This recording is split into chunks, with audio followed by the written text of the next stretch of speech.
दो बेटे प्रियव्रत और उत्तानपाद। उत्तानपाद की पत्नी का नाम है सुनीति और दूसरी पत्नी का नाम है सुरुचि।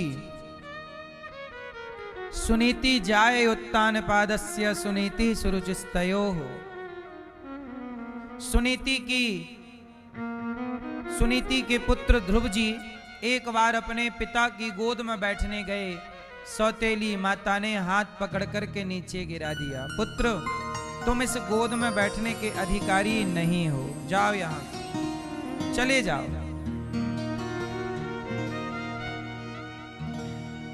तपसाराध्य पुरुषम तस्यैवानुग्रहेण में गर्भे त्वं साधयात्मानं यदि इच्छसि नृपासनम। जाओ तप करो। ध्रुव जी बेचारे रोते रोते रोते रोते घर गए। माँ ने कहा क्या हुआ?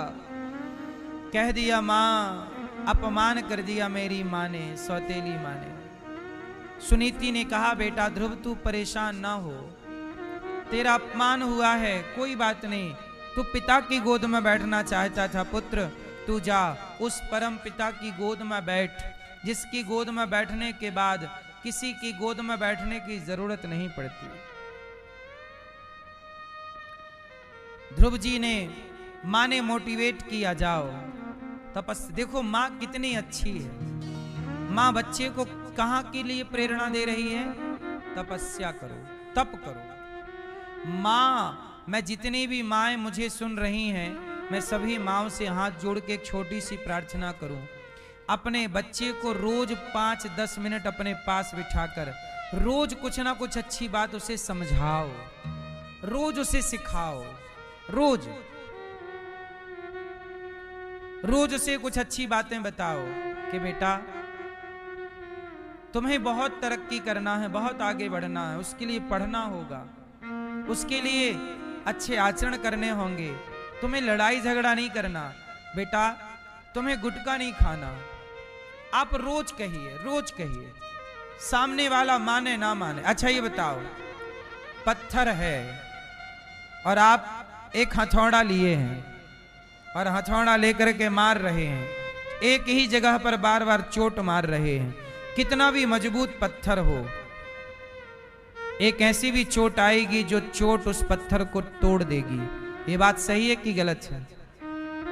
कितना भी मजबूत पत्थर हो, शिला हो, एक चोट ऐसी आएगी कि वो उसे 2 टुकड़े कर देगी। सही है कि गलत है?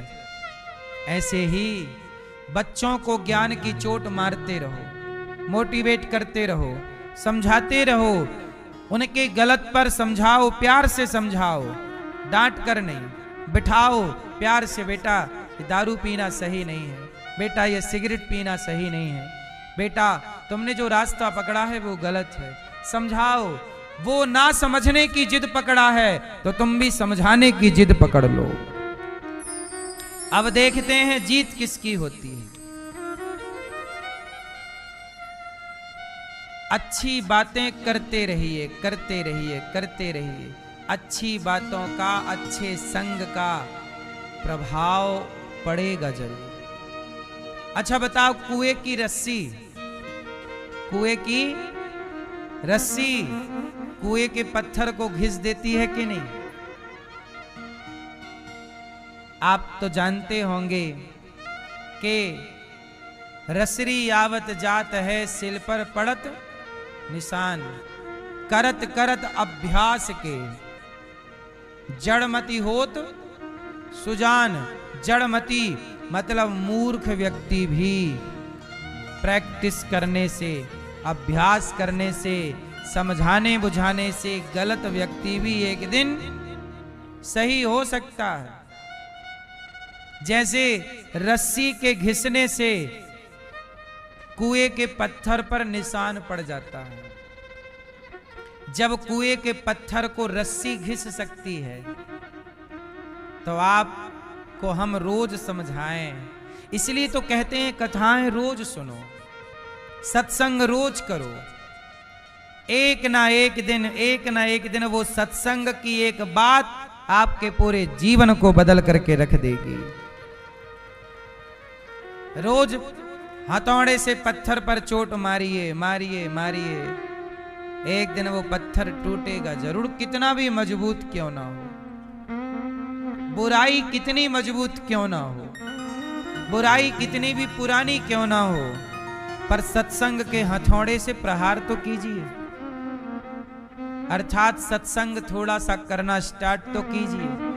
जैसे दीपक के जलाते ही अंधकार भाग जाता है, ऐसे सत्संग के आते ही कुसंग का अंधकार भाग जाता है, कुसंग नष्ट हो जाता, बुराइयां नष्ट हो जाती। ध्रुव जी को मां ने कहा जा तपस्या कर। ध्रुव जी गए, रास्ते में नारद जी मिले, मंत्र दिया। ध्रुव जी ने गुरु वचन पर भरोसा किया और मंत्र का जाप किया। जाप करते करते ध्रुव जी के 1 माह बीत गए। 3 दिन में 1 बार खाते हैं, फिर भगवान का नाम जपते हैं। फिर दूसरा महीना आया तो 6 दिन में 1 बार खाते हैं।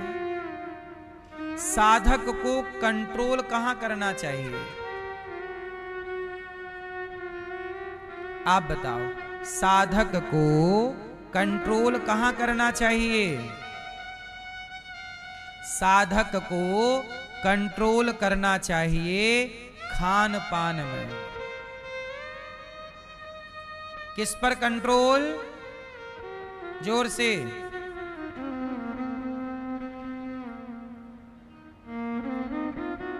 जितना सादा जीवन आप जी सकते हैं जियो। संसार की चमक से जितना दूर रह सकते हैं रहो। सादा जीवन। क्यों मैया? अच्छा एक बात बताओ, एक स्त्री है, उसके अगल बगल 3-4 नौकर रहते हैं, नौकरानी रहती हैं। उसे पानी की जरूरत पड़े तो नौकरानी ले आए, भोजन की जरूरत पड़े उसे कुछ करना नहीं पड़ता, नौकर नौकरानी सब काम करते हैं। और एक दूसरी महिला है जिसके पास कोई नौकर चाकर नहीं है, उसे खुद सारे काम करने हैं। बताओ किसकी उम्र ज्यादा होगी, स्वास्थ्य किसका ज्यादा अच्छा होगा? जिसके 4 नौकर हैं वो महिला स्वस्थ होगी, या जिसका एक भी नौकर नहीं है वो स्वस्थ होगा? जोर से। कौन कौन मैया? आप जितनी सुख सुविधाओं में जाएंगे आप उतने बीमार परेशान हो जाएंगे। आत्मनिर्भरता खत्म। आप जैसे ही 4 नौकर नौकरानी आए वैसे ही आपके पैरों में दर्द स्टार्ट हो जाएगा, क्योंकि चलना फिरना बंद। शरीर कहता है कि मेरे से काम लो, शरीर कहता है कि मेरे से काम करते रहो तो स्वस्थ रहोगे, और जरा आप बैठ गए तो फिर उठ ना पाओगे। सही है गलत है? और आज का आदमी अंधों की तरह चमक में उलझा है कि भाई हमारे भी 2-4 नौकर चाकर हों, हम भी ऑर्डर चलाएं। आज का व्यक्ति देखा देखी में ज्यादा जीना चाहता है। उसके नौकर चाकर हैं, हमारे भी। अब देखो आप लोग साग सब्जी खरीदने जाते हो, काय से जाते हो? 2 व्हीलर से जाते हो। साग सब्जी लाए, 2 व्हीलर से गए, लेके आ गए। अरे आप सवेरे 1 घंटा क्या करते हो? जिम जाते हो, वहां जाके साइकिल चलाते हो। जिम में जाके साइकिल चला रहे हैं और साग सब्जी लेने गाड़ी से जा रहे हैं। अरे साइकिल से साग सब्जी ले आओ तो साइकिल चलाना हो जाएगा, स्वास्थ्य भी रहेगा, डीजल पेट्रोल बिजली सब बचेगी। सही है कि गलत है? लेकिन लोगों को ये लगता है कि हम साइकिल से चलेंगे तो लोग क्या कहेंगे, अरे साइकिल से चल रहा, लोग हंसेंगे। अरे पागल, अमेरिका में जो अधिक बड़ा आदमी होता है उसके घर साइकिल होती है। और जो गरीब होता है उसके घर कार होती है 4 चक्के की, मतलब कार है तो सामान्य है, और साइकिल से चल रहा मतलब बड़ा आदमी है। ये अमेरिका की डेफिनेशन है। सही है गलत है? और भारत में साइकिल से चलो तो लोग समझते हैं गरीब है। गरीबी का ठप्पा नहीं लगाना चाहते लोग अपने माथे पर, भले बीमारी से मर जाएं। अरे साइकिल अमीरी गरीबी की निशानी नहीं है। साइकिल तो आपके हेल्थ को अच्छा रखती है और आपके वातावरण को भी अच्छा रखती है, प्रदूषण नहीं है। इतनी सी बात लोगों की समझ नहीं आई। जितना पैदल चलोगे, जितना साइकिल से चलोगे, आप उतने स्वस्थ रहोगे। छोटे छोटे रोजमर्रा के काम साइकिल से कर लिया करो, हाँ या ना? लेकिन नहीं, लोग अपने स्टेटस को देखते हैं। हमारा स्टेटस क्या है? दिखावा की जिंदगी है। आजकल दिखावा क्या चल रहा है? शादियों में लोग ज्यादा खर्चा करते हैं। तूने 2 करोड़ खर्चा किया, मैं 3 करोड़ खर्चा करूंगा। अच्छा, तूने शादी में बेटी की 3 करोड़ खर्चा किया, मैं 5 करोड़ खर्चा करूंगा। दिखावे की जिंदगी। लोग दूर दूर शहरों में जाकर, दूसरे शहरों में जाकर बड़ी बड़ी होटलों में शादी ब्याह करते हैं। व्यर्थ का खर्चा। हम कहते हैं जो पैसा ईश्वर ने आपको दिया है, आप बेटी का विवाह कराते हो ना, अपनी कराओ, अच्छा है। बेटी के नाम से जो खर्चा, इतना बड़ा खर्चा कर रहे हो, उस खर्चे से अच्छा है कि सामान्य रूप से करके वो पैसा बेटी के नाम पे एक घर ले दो, ताकि बेटी के कल कौन सा दिन आए काम आ जाएगा। वो खर्चा व्यर्थ में 2 दिन में खत्म हो जाएगा। बेटी के नाम का प्लॉट ले लो या घर लेके दे दो। बेटी बेटी हम तेरे लिए विवाह में हम 1 करोड़ खर्च करने वाले थे, तो हम तेरे लिए 1 करोड़ का 80 लाख का घर लेके तुझे दे रहे हैं, 20 लाख की शादी कर रहे हैं तेरी, चल। वो घर उसके काम आएगा उसकी मुसीबत में। और जो पैसा बचा, थोड़े पैसे से कोई गरीब बेटियों का विवाह कर देना, तो जब और किसी बेटी का विवाह करेंगे तो उनकी दुआओं से तुम्हारी बेटी का घर सलामत रहेगा, स्वस्थ और सुखी रहेगा। आप पैसे का उपयोग ठीक से लोग कर नहीं रहे हैं। पैसा है लोगों के पास तो दिखावा में खर्च हो रहा है। हम भी दिखाएंगे, तुम भी दिखाओ, सब दिखा रहे हैं, दिखाओ। देखो, हम भी विवाह करते हैं बेटियों का। गौरी गोपाल आश्रम में हम एक साथ, अभी 13 मई को एक साथ यहाँ 25 बेटियों का विवाह है। अभी आज ही एक पिताजी आए, बोले हमारी ये एक बहन है, इनकी बेटी है, गरीब है, कोई करने वाला नहीं, कि आप बेटी का हमारे विवाह कर देंगे? हमने कहा ले आना, भाई बनकर उस बहन का धूमधाम से करेंगे यहाँ विवाह। अब बताओ, ये सही है ना? आप अपनी बेटी का भी विवाह करो, धूमधाम से करो, पर उस बेटी के विवाह में बहुत पैसा खर्च करने से अच्छा है कुछ पैसे बचाकर किसी और बेटियों के 2-4 बेटियों का विवाह कराओ। उनकी दुआओं से तुम्हारी बेटी का घर सलामत रहेगा। मुझे लगता है कि पैसे का अच्छा उपयोग होना चाहिए। ऐसा नहीं है कि लोगों के पास पैसा नहीं है, बेकार में खर्च करने के बड़े पैसे हैं। मैं कहता हूं, आपको ईश्वर ने पैसा दिया है, एक स्कूल बना लो, बच्चों को पढ़ाओ। अब बेटियों का यहाँ विवाह होगा, 25 बेटियों का, आप भी एक एक बेटी का विवाह में सहयोग कर सकते हैं, कन्यादान में सहभागी बन सकते हैं। किसी एक सेवा से अपने आप को जोड़िएगा। ध्रुव जी गए, उन्होंने खाने पीने पे बड़ा कंट्रोल किया, और 5 महीने की तपस्या से भगवान प्रकट हो गए।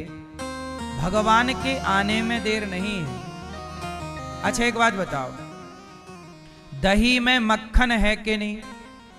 जोर से है। तो प्रकट करने के लिए क्या करना पड़ेगा? दही से कहो दही भाई साहब मक्खन निकाल के दो हमें, तो कहने से दे देगा? दही से आप कहो दही भैया हमें मक्खन दो, क्या दही कहने से देगा? दही में मक्खन है पर कहने से ना निकलेगा। आप कहो निकल आए तो बताना। दही से कहते रहो वो कभी मक्खन ना निकालेगा, पर कहो मत, करो, मथानी लाओ और मंथन करो, मंथन करने से मक्खन प्रकट होगा। ऐसे भगवान कहाँ हैं? कहने से, हमें दिखाओ, दिखाने से नहीं। भक्ति करो भगवान प्रकट हो जाएंगे, मंथन करो मक्खन प्रकट हो जाएगा। बिना भक्ति के, बिना प्रेम के थोड़ी कुछ आपको मिलना है। इसलिए भगवान किसे मिले? भगवान कोई हड़ा नहीं है कि रास्ते चलते जमीन में गड़ा हुआ सोना मिल गया, जमीन में पड़ा हुआ पैसा मिल गया। अरे भगवान तो प्रेम के अधीन है। शबरी को मिले तो सही, पर प्रेम के कारण मिले। किसके कारण मिले? इसलिए मैया भगवान से क्या करोगे? मैया क्या करना है? प्रेम। ध्रुव जी ने प्रेम किया, भक्ति की, ध्रुव जी को भगवान मिल गए।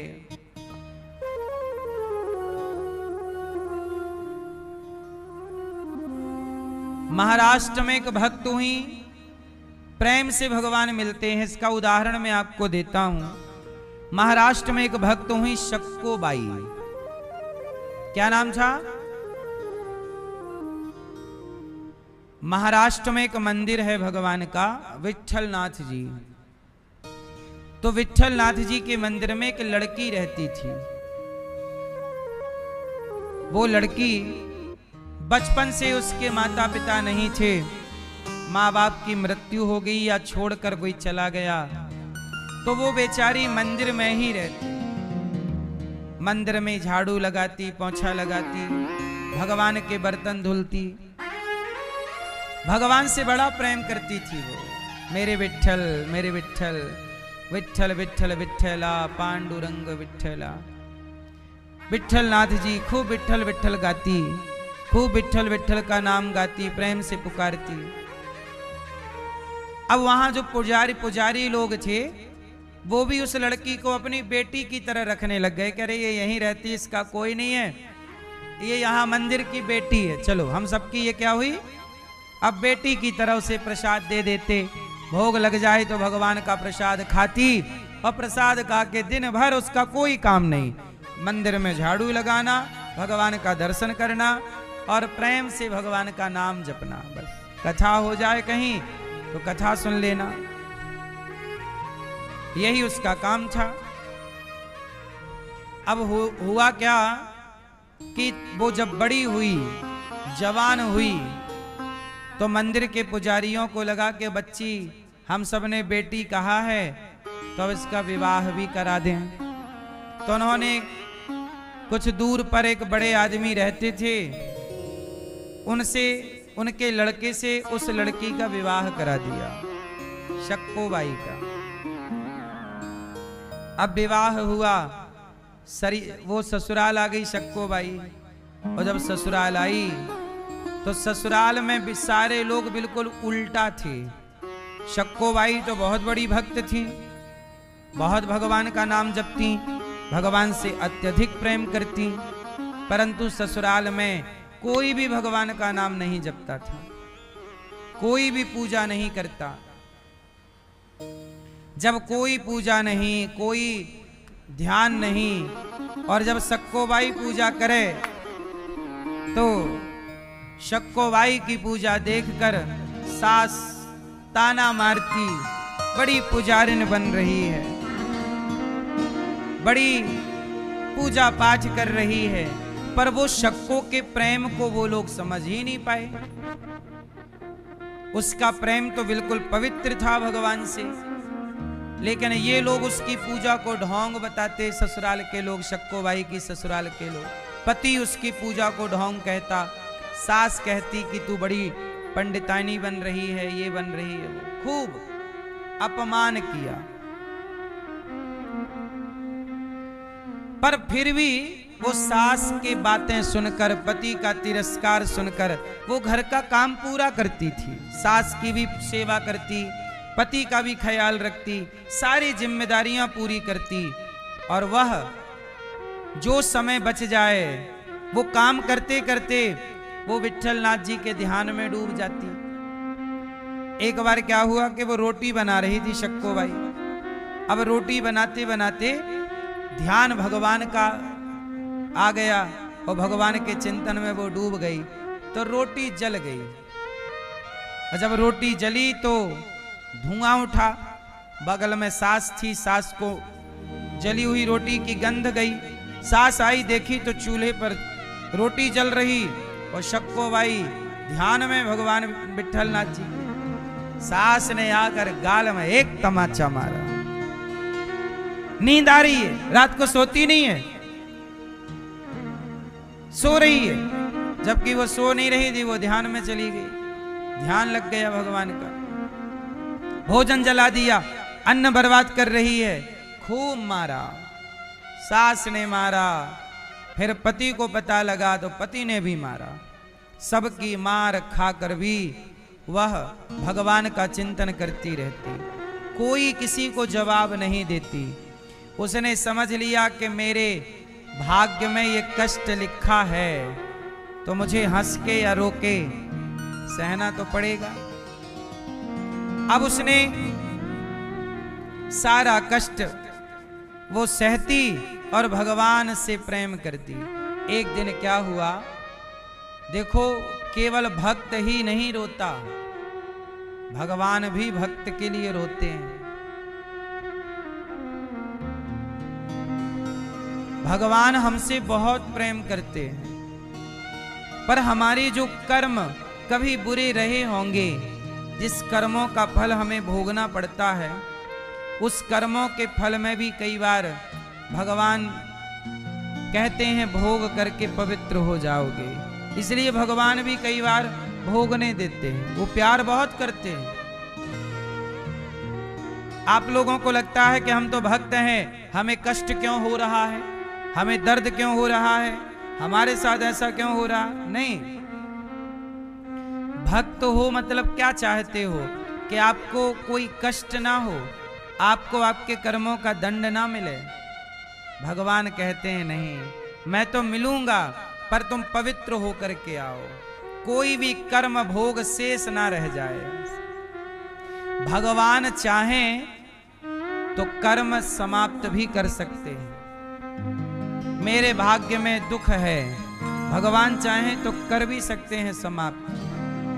तो फिर सवाल ये खड़ा हुआ कि भगवान चाहें तो आपके भाग्य के कष्ट को कम कर सकते हैं, समाप्त कर सकते हैं, क्यों नहीं कर रहे? इसलिए भगवान नहीं करते क्योंकि भगवान समाज को ये भी तो बताना चाहते हैं कि देखो भैया, तुम कर्म गलत करोगे तो भोगना पड़ेगा। यदि नहीं भोगना पड़े तब तो लोग और गलत गलत काम करेंगे कि देखो उन्होंने तो गलत किया तो उन्हें तो भोगना नहीं पड़ा, हम भी गलत करेंगे। इससे लोगों का डर समाप्त हो जाएगा। इसलिए भगवान राम के पिता दशरथ जी जब श्रवण कुमार को दशरथ जी ने मार दिया तो श्रवण के माता पिता तड़प तड़प करके मर गए। तो श्रवण के पिता जब तड़प करके मरे तो दशरथ जी को भी तड़प तड़प करके मरना पड़ा। जबकि राम जी चाहते तो पिता के ऊपर ये जो शाप था श्रवण के पिता का, चूंकि वो दशरथ जी भगवान के पिता हैं तो समाप्त कर सकते थे ना, पर भगवान ने अपने पिता का भी प्रारब्ध नहीं मिटाया। उनका कर्म दंड उन्हें भोगना पड़ा और भगवान ने समाज को मैसेज दिया कि मेरा बाप भी गलत करेगा तो उसे कर्म दंड भोगना पड़ेगा। तो भैया आप लोग जरा बच करके कर्म करना, ऐसा ना करना कि आपको वह कर्म आपको कष्ट दे। तो भगवान समाज की व्यवस्था से बंधे हैं ना, भगवान तो चाहे तो सबका कर्म समाप्त कर सकते हैं, किसी को कुछ ना भोगना पड़ेगा। वो किया भी। अब देखो ना, भगवान कृष्ण के गुरु जी सांदीपनी जी, सांदीपनी जी के पुत्र की मृत्यु हो चुकी थी। क्या हो चुकी थी? मृत्यु। पर मरे हुए बेटे को, सांदीपनी जी के मरे हुए बेटे को जिंदा किया भगवान कृष्ण ने, और जिंदा करके लौटाया कि ये रहा आपका बेटा। क्योंकि गुरु माता ने उनके भगवान से गुरु दक्षिणा में उनका पुत्र ही मांगा था कि मेरा बेटा मर गया, या तो कृष्ण आप रह जाओ पुत्र बनकर, या मुझे मेरा बेटा लौटाओ। तब मरे हुए पुत्र को लौटा कर दिया। देवकी मां के 6 पुत्रों को कंस ने मार डाला, वो सारे पुत्र भगवान कृष्ण ने लौटाकर देवकी को दिए, मरे हुए बच्चों को जिंदा करके दिया। तो भगवान तो मरे को भी, जो सालों पहले मर चुके थे उन्हें भी जिंदा कर सकते हैं। तो फिर कर्म जो हमने गलत किए हैं, क्या वो गलत कर्मों को भगवान टाल नहीं सकते? टालते भी हैं। आपके 100 कर्मों में 95 कर्म आपके भक्ति के कारण भगवान उन्हें समाप्त कर देते हैं। 5% कर्मों का ही दंड हम सबको मिलता है। ये जो मिल रहा है, ये हमारे भगवान इतने दयालु हैं कि 95% हमारे पाप तो भगवान ने